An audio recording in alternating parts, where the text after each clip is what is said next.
The city was a symphony of indifference. Car horns blared, sirens wailed, and the ceaseless chatter of a million lives rushed past, each person a silhouette against the grimy canvas of downtown. Amidst this cacophony, Nadine Bell sat on an upturned crate, her thin coat doing little to ward off the biting November chill.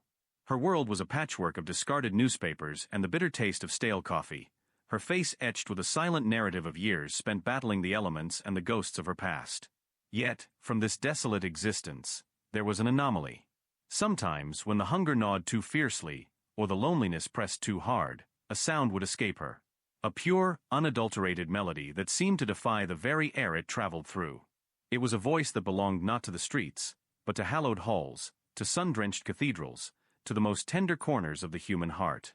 It was a voice that could make the pigeons pause mid-flight and the hurried pedestrian steal a second glance, wondering where such beauty could possibly originate amidst such squalor. Today, the trigger was a memory, a snatch of a lullaby her grandmother used to sing. It unwound from Nadine's lips, a plaintive ethereal Ave Maria that wove its way through the concrete canyons, each note a prayer, a lament, a fragile beacon of hope. Her eyes were closed, her brow furrowed, lost in the transcendent act of creation, oblivious to the small crowd that had begun to gather, drawn by the irresistible pull of her sound. Among them was Knox. His own life had been a crescendo and decrescendo of the music industry, a former producer now retired, his hearing aid a constant reminder of the decibels he'd once chased. He'd heard voices that sold millions, voices that won awards, voices that shattered records. But he'd never heard anything quite like this. It was raw, unpolished by studio trickery, yet perfect in its imperfection, heartbreaking in its sincerity. He fumbled for his phone, not to record, but to check the time, a sudden unfamiliar urgency blossoming in his chest. Beside him, a young man named Jesse, a budding sound engineer with an ear for the extraordinary, was already holding his phone aloft, a discreet recording app open. His eyes, wide with disbelief and awe, darted between Nadine's weathered face and the bustling street. He pressed record.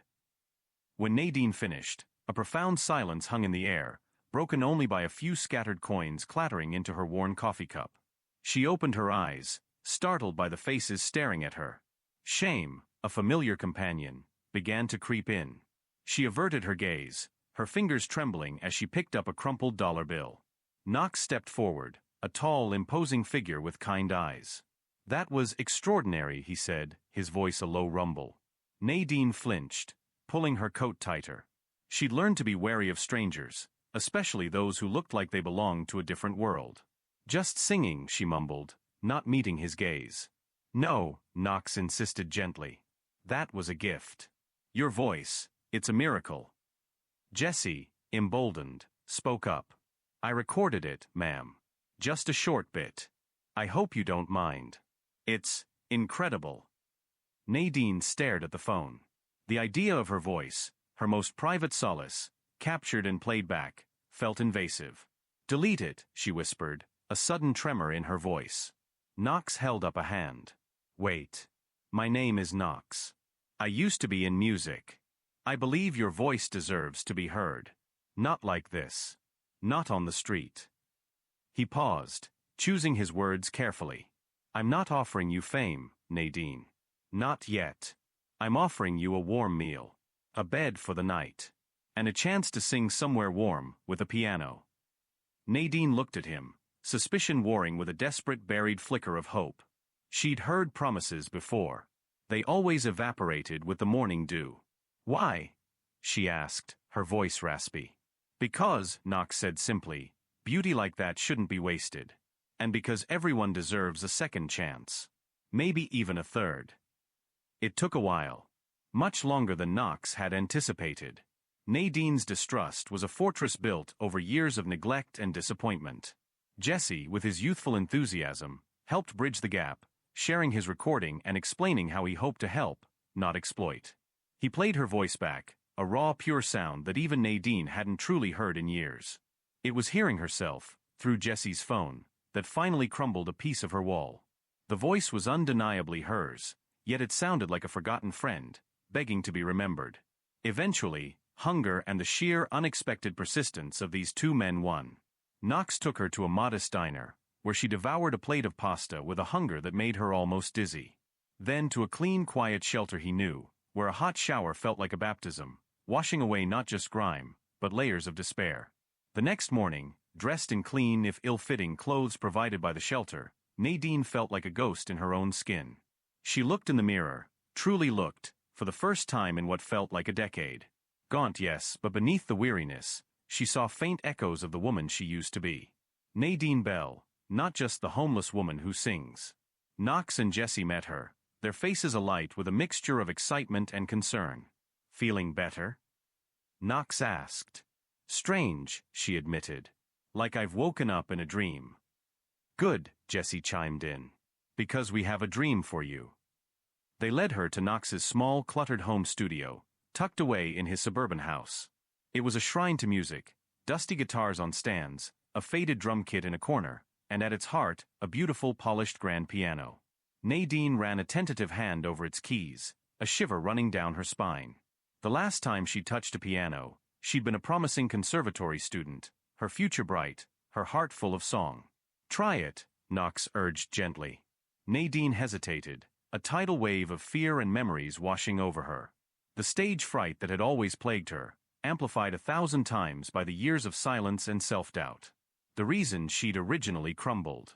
Her first big show, a panic attack, a bottle, then another, and the slow, insidious slide into the abyss. I can't, she whispered, pulling her hand away as if burned. Yes, you can, Jessie countered, his voice firm but kind. Just for yourself. No one else has to hear. Not yet. Knox sat beside her on the bench. Your voice, Nadine, it's a gift. Like a bird that can't help but sing. Don't cage it. He pressed a key. A single, pure note resonated. Just one note. Then another. No pressure. With trembling fingers, Nadine touched the ivory. A C major chord. It sounded fragile, almost apologetic. Then, a simple scale. Slowly, painstakingly, she began to play. The muscle memory returned, like a long-dormant river thawing. And as her fingers danced, tentatively at first, then with growing confidence, a melody began to form. A hymn, a folk song, a bluesy improvisation, fragments of her past, pieces of her soul. And then she sang. It was quieter this time, tinged with a delicate fragility, but no less powerful. It spoke of loss, of resilience, of the stubborn refusal of the human spirit to be entirely extinguished. Knox closed his eyes, a serene smile gracing his lips. Jessie sat captivated, recording every note, every breath, knowing he was witnessing something truly profound. Days turned into weeks. Nadine found a routine. Mornings at the shelter, afternoons at Knox's studio. He taught her breathing exercises, vocal warm-ups, techniques to channel her nerves. Jessie helped her record demos, encouraged her to write her own songs, lyrics born from her years on the streets, imbued with universal truths. She learned to trust them, slowly, hesitantly.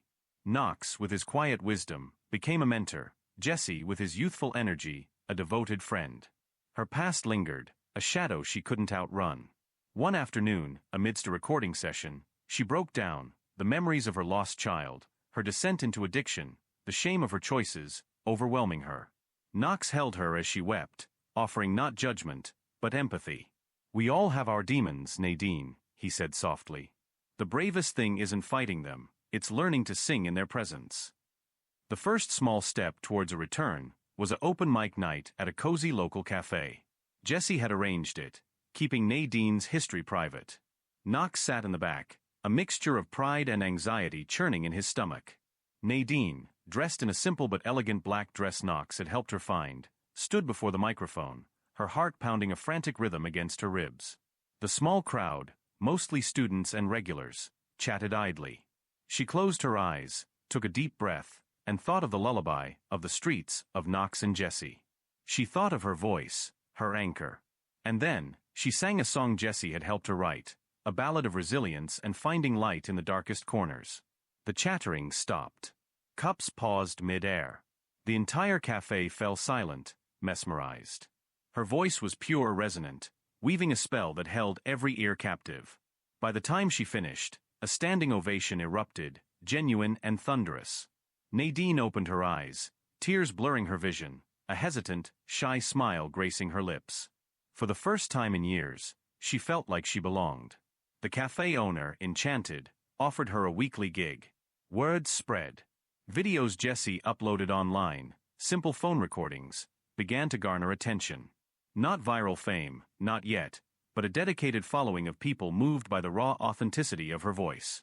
Major labels started calling Knox, sniffing around, drawn by the almost mythical story of the homeless woman with the extraordinary gift. Knox, ever cautious, wanted Nadine to be ready. Physically, mentally, emotionally. He pushed her, gently but firmly, to face her fears, to embrace the spotlight she had once fled. Jessie, meanwhile, became her social media guru, her sound engineer, her biggest champion. The climax arrived in the form of a charity concert for homeless initiatives, held at the historic Symphony Hall. It was an intimidating venue, packed with 1,000 people, a sea of faces stretching into the distance. Nadine was billed as the closing act, a symbolic choice. Backstage, the old fears resurfaced with a vengeance. Her hands trembled so violently she could barely hold the microphone. "I can't do this, Knox," she whispered, her voice tight with panic. "They'll see everything. The shame. The past." Knox took her hands, his grip firm. "Nadine, they will see you. The woman who found her way back. The artist who speaks from the soul. Your past isn't a burden, it's a testament to your strength." Jessie squeezed her shoulder. "We're with you. Every note." As her name was announced, a wave of applause, murmurs of anticipation, washed over her. She walked onto the vast stage, the lights blinding, the silence of the waiting audience deafening.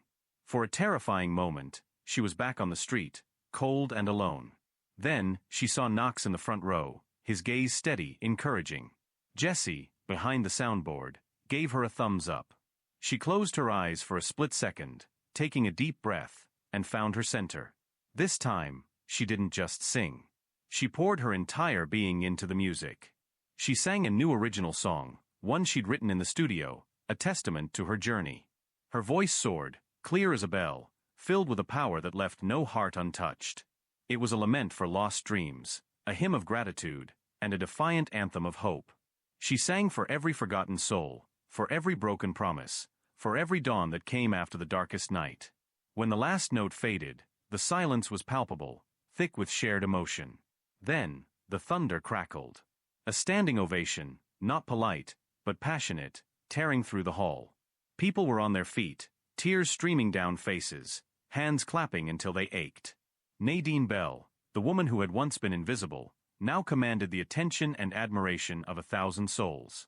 She bowed, a genuine heartfelt smile illuminating her face, a radiant light that banished the shadows of her past. In the aftermath, the offers poured in. Record deals, concert tours, interviews.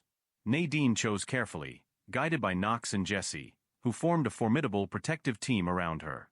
She didn't seek global superstardom. What she craved was authenticity, the chance to share her truth and inspire others. Her debut album, a collection of original songs and heart-wrenching covers, was a critical and commercial success. Its raw honesty resonated deeply. She bought a small, comfortable home, no longer fearing the cold nights. She found purpose in her music, using her platform to speak about homelessness, addiction, and the redemptive power of art. She often performed at shelters, giving back to the community that had, in its own way, kept her alive. Nadine Bell, once a forgotten melody on the city streets, had been rediscovered. Her second chance wasn't just a career, it was a reclamation of her spirit, a testament to the enduring power of human connection, and the undeniable magic of a voice that touched the heavens. She had learned that even in the deepest darkness, a single pure note could ignite a symphony of hope. And she would never stop singing. That will be all for today. Don't forget to subscribe and hit the notification button. Goodbye.